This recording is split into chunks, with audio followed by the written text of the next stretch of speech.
ആദരണീയനായ നമ്മുടെ മാനേജർ ബഹുമാനപ്പെട്ട ജോസഫ് മുണ്ടയ്ക്കലച്ച, പ്രിൻസിപ്പൽ മിസ്റ്റർ ജോർജി ജോർജ് സാറേ,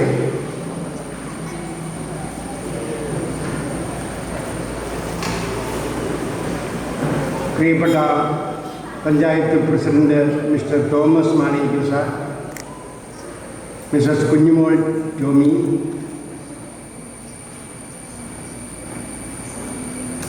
PTA president mister Girish Kumar, ഏറ്റവും ആദരണീയരായ അധ്യാപക ശ്രേഷ്ഠരെ, പ്രിയപ്പെട്ട കുഞ്ഞുങ്ങൾ, ആദ്യം തന്നെ ഈ വർഷം നല്ല രീതിയിൽ 10ാം ക്ലാസ് പൂർത്തിയാക്കി ഫുൾ A+ ഇറങ്ങിയിരിക്കുന്നവരും അല്ലാത്തവരുമായ 16 കുട്ടികൾ കൂടിയുണ്ട് എന്ന് ഞാൻ അറിഞ്ഞു. അവരെ പ്രത്യേകമായി ഇവിടെ കൂടിയിരുന്ന എല്ലാവരുടെയും പേരിൽ ഞാൻ അഭിനന്ദിക്കും.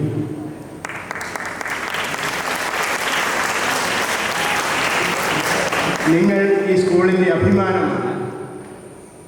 ഈ സ്കൂളിനെ നല്ല നിലയിൽ വളർത്തിക്കൊണ്ടുവരുന്നത് നിങ്ങളെപ്പോലുള്ള കുട്ടികൾ. തീർച്ചയായും അതുകൊണ്ട് അഭിമാനമുണ്ട്. നമ്മുടെ മംഗളാപുരം സ്കൂളിൻ്റെ കുട്ടികളെന്നുള്ള നിലയിൽ ഈ 16 കുട്ടികളെയും പ്രത്യേകമായി അഭിനന്ദിക്കുന്നവർക്കെല്ലാം നന്ദിയും നേരുന്നു.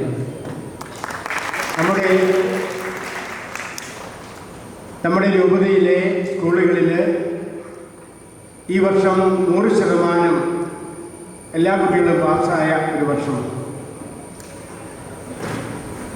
ഏതാണ്ട് 800ഓളം കുട്ടികൾക്ക് A+ ലഭിച്ചിട്ടുണ്ട്.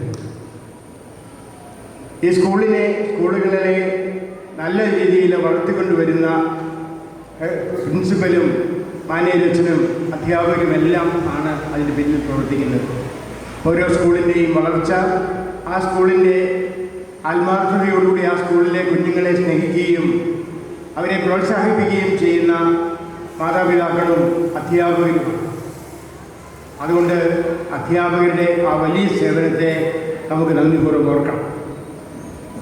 ഞാൻ ആ കുഞ്ഞുങ്ങളോട് 1-2 കാര്യങ്ങൾ മാത്രം പറയട്ടെ.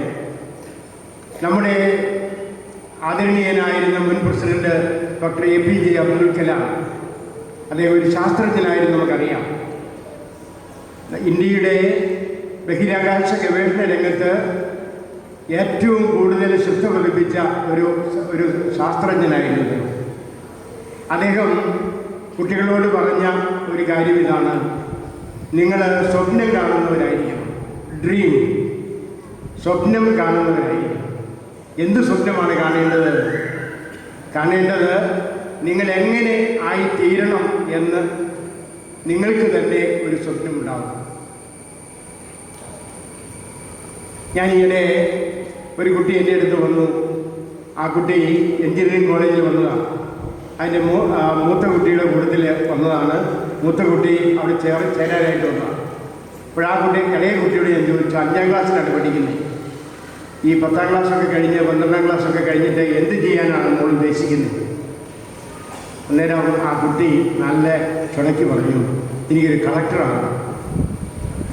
കളക്ടറാകണമെന്നുള്ള ചിന്തയാണ് ആ കുഞ്ഞിൻ്റെ മനസ്സിലുള്ളത്. അതൊരു സ്വപ്നം. ആ സ്വപ്നം യാഥാർത്ഥ്യവൽക്കരിക്കാൻ വേണ്ടി 5ാം ക്ലാസ്സിൽ മുതൽ അവർ ഉത്സാഹിച്ച് പഠിക്കുന്നത് മാത്രമല്ല, നല്ല വായനയും, 4 പത്രം വായിക്കും ഒരു ദിവസം എന്നാണ് പറഞ്ഞത്. അതുപോലെ തന്നെ ഏതാണ്ട് 500ഓളം പുസ്തകങ്ങൾ ഇതിനകം വായിച്ചു കഴിഞ്ഞു. നമ്മൾ ഒരുപക്ഷെ ചിന്തിക്കാൻ പോലും പറ്റില്ല.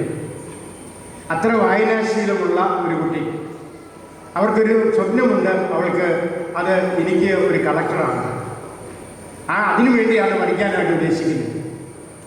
അത് ആ കുട്ടിയുടെ സ്വപ്നമാണ്. ഇതുപോലെ സ്വപ്നമുള്ള ആളുകളായി സ്വപ്നം കാണാൻ സാധിക്കുന്ന കുട്ടികളാണ്. എനിക്ക് എന്തായി തീരണം? 1ാം ക്ലാസ് മുതലുള്ള കുട്ടികൾ ചിന്തിക്കണം, എനിക്ക് എന്തായി തീരണം, ഭാവിയിൽ ഞാൻ ആരായിത്തീരണം എന്ന് ചിന്തിക്കണം. അങ്ങനെ ആരായിത്തീരണമെന്ന് ചിന്തിച്ച് ആ ചിന്തയിൽ വളരാനായിട്ട് പരിശ്രമിക്കണം.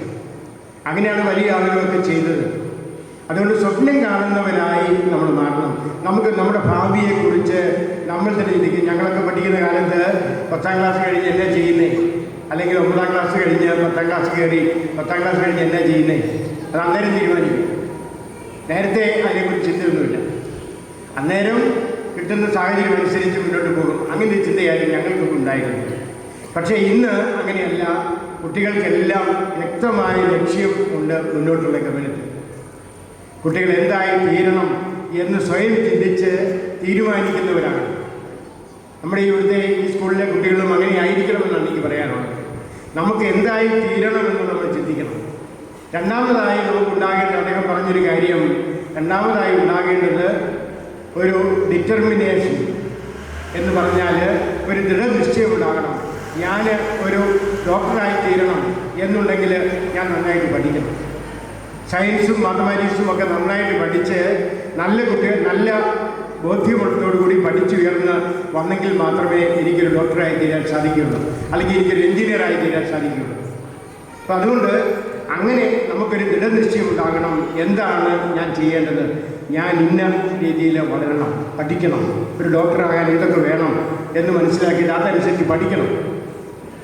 അല്ലെങ്കിൽ ഒരു നല്ല അധ്യാപകനാണ് ഞാൻ എന്ത് ചെയ്യണം, അതനുസരിച്ച് പഠിക്കണം. അങ്ങനെ നല്ല ഒരു ദൃഢനിശ്ചയത്തോടു കൂടി മുന്നോട്ട് പോകാനായിട്ട് നമുക്ക് കഴിയണം. പ്രിയപ്പെട്ട കുഞ്ഞുങ്ങളെ, നമുക്കൊക്കെ ചിന്തിക്കേണ്ട ഒരു കാര്യമാണ്. മൂന്നാമതായി അദ്ദേഹം പറഞ്ഞൊരു കാര്യം, കഠിനമായ പ്രയത്നം ഉണ്ടാവണം. ഹാർഡ് വർക്ക്, കഠിനാധ്വാനം ഉണ്ടാകണം. നമുക്കൊരു ലക്ഷ്യമുണ്ടെങ്കിൽ ആ ലക്ഷ്യം നേടുന്നതിന് വേണ്ടി എന്ത് കഠിനമായ അധ്വാനം ചെയ്യാനുള്ള മനസ്സ് നമുക്കുണ്ടാകും. എന്ന് പറഞ്ഞാൽ വായിക്കണം, പഠിക്കണം, നന്നായിട്ട് വളരണം, നന്നായിട്ട് വായിച്ചറിഞ്ഞ് വളർന്നെങ്കിൽ മാത്രമേ നമ്മൾ ഉദ്ദേശിക്കുന്ന ലക്ഷ്യത്തിലേക്ക് നമുക്ക് മുന്നോട്ട് പോകാൻ സാധിക്കുകയുള്ളൂ. അപ്പം അതുകൊണ്ട് നിങ്ങൾക്ക് തീർച്ചയായും ഉണ്ടാകേണ്ട ഒരു 3 കാര്യങ്ങളാണ് അദ്ദേഹം പറയുന്നത്. 1, ഒരു സ്വപ്നം ഉണ്ടായിരിക്കണം. 2, നിങ്ങൾക്കൊരു ദൃഢനിശ്ചയം ഉണ്ടായിരിക്കണം. 3, നിങ്ങൾക്കുണ്ടാകേണ്ടത് കഠിനമായ പ്രയത്നം, കഠിനാധ്വാനം ചെയ്യാനുള്ള മനസ്സ്, അതാണ് നിങ്ങൾക്കുണ്ടാകേണ്ടത്. ഈ കാര്യങ്ങളെല്ലാം ഉണ്ടെങ്കിൽ, ഈ 3 കാര്യങ്ങൾ നിങ്ങൾ ഓരോരുത്തരുടെയും മനസ്സിൽ നിങ്ങൾ സൂക്ഷിച്ചാൽ നിങ്ങൾക്ക് തീർച്ചയായിട്ടും നല്ല ഒരു ഉയർന്ന നിലയിലേക്ക് വളരാനായിട്ട് സാധിക്കും. അങ്ങനെ വളരാനായിട്ട് ശ്രമിക്കുക എന്നുള്ളതാണ് നിങ്ങളുടെ ലക്ഷ്യം.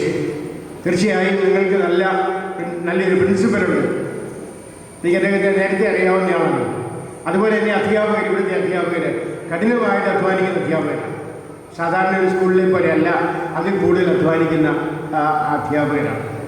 അവർ കഠിനമായി നിങ്ങളെ പഠിപ്പിച്ചുയർത്താൻ പ്രാപ്തിയുള്ളവരാണ്. നിങ്ങൾക്ക് വേണ്ട നിർദ്ദേശങ്ങൾ നൽകാൻ കഴിവുള്ളത്. അങ്ങനെ നിങ്ങൾ അവരോട് ചേർന്ന് നിന്നുകൊണ്ട് നിങ്ങളുടെ പ്രിയപ്പെട്ട മാതാപിതാക്കന്മാരുടെ സ്വപ്നം പൂർത്തീകരിക്കുന്ന വിധത്തിൽ നിങ്ങൾ പ്രവർത്തിക്കാനായിട്ട് തയ്യാറാണ്. അപ്പം കൊച്ചു കുഞ്ഞുങ്ങളായ നിങ്ങൾ 1ാം ക്ലാസ് മുതൽ നമുക്ക് ലക്ഷ്യബോധത്തോടെ പഠിക്കണം. അങ്ങനെ അതിനുവേണ്ടി കഠിനാധ്വാനം ചെയ്യണം. അത് നേടിയെടുക്കണമെങ്കിൽ ആ കഠിനമായ അധ്വാനം ആവശ്യമാണ്. എഞ്ചിനീയറിംഗ് കോളേജിൽ നിന്നാണ് ഞാൻ വരുന്നത്. എഞ്ചിനീയറിംഗ് കോളേജിൽ ഈ വർഷം 720 കുട്ടികളാണ് വന്ന് ചേരുന്നത്. അവർക്കെല്ലാം ഒരു ലക്ഷ്യമുണ്ട്. പഠിച്ച് 4 വർഷം പഠിച്ചിട്ട് നല്ലൊരു ജോലിയുമായി പുറത്തിറക്കണം. അതാണ് അവരുടെ ലക്ഷ്യം. അതിനുവേണ്ടി പ്രിയപ്പെട്ട മാതാപിതാക്കന്മാരെ എല്ലാം അവരെ കൊണ്ടുവരികയും എന്ന് പറഞ്ഞതുപോലെ തന്നെയാണ് ഈ ഇൻഫന്റ് ജീസസ് സ്കൂളിൽ പഠിക്കുന്ന ഇവിടെ ചേരുന്ന കുട്ടികളെല്ലാം നല്ല ലക്ഷ്യബോധത്തോടുകൂടി പഠിച്ച് ഉയർന്ന് വരണം. അങ്ങനെ ഉയർന്നു വന്നെങ്കിൽ മാത്രമേ നിങ്ങളുടെ നല്ലൊരു ഭാവിയിലേക്ക് നിങ്ങൾക്ക് കാലെടുത്ത് വെക്കാനായിട്ട് സാധിക്കുകയുള്ളൂ. അത് നിങ്ങൾക്ക് കഴിയട്ടെ എന്നാണ് എനിക്ക് ആശംസിക്കാറുള്ളത്. തീർച്ചയായും നിങ്ങൾ നന്നായിട്ട് കഠിനമായിട്ട് അധ്വാനിക്കുന്നവരാണ്. അതുകൊണ്ടാണല്ലോ ഇപ്രാവശ്യത്തെ ബാച്ച് ഈ 16 കുട്ടികളും ജയിച്ചു. 16 കുട്ടികൾ പരീക്ഷ എഴുതി, എല്ലാവരും ജയിച്ചു. അതിനകത്ത് കുറേ കുട്ടികൾക്ക് ഫുൾ A+ കിട്ടി. തീർച്ചയായും അത് വളരെ വലിയൊരു കാര്യമാണ്. അപ്പോൾ നിങ്ങൾ ചേട്ടന്മാരെ പോലെ അല്ലെങ്കിൽ ചേച്ചിമാരെ പോലെ നിങ്ങളും പഠിച്ചുയരണം. അങ്ങനെ പഠിച്ചുയരാനുള്ള എല്ലാ സാഹചര്യങ്ങളും ഇവിടെയുണ്ട്. ബഹുമാനപ്പെട്ട മാനേജ്മെൻറ്റിന് താല്പര്യപൂർവ്വം ഈ സ്കൂളിനെ വളർത്തുന്നതിൽ അങ്ങേയറ്റം ജാഗ്രത പുലർത്തുകയാണ്. തീർച്ചയായും അച്ഛൻ്റെയും സേവനവും അതുപോലെ പ്രിൻസിപ്പലിൻ്റെ താല്പര്യവും അധ്യാപകരുടെ കൂട്ടായ പരിശ്രമവും ഒക്കെ വഴി നിങ്ങൾ പഠിച്ച് ഉയർന്ന് വലിയവരായി തീരട്ടെ. അതാണ് എനിക്ക് ആശംസിക്കാനുള്ളത്. ഈ മെറിറ്റ് ഡേയിൽ നിങ്ങൾക്ക് എല്ലാവിധ ഈശ്വരാനുഗ്രഹങ്ങളും ദൈവാനുഗ്രഹങ്ങളും ഏറ്റവും സ്നേഹപൂർവ്വം നേരുന്നു. ദൈവം നിങ്ങളെ അനുഗ്രഹിക്കട്ടെ. Thank you.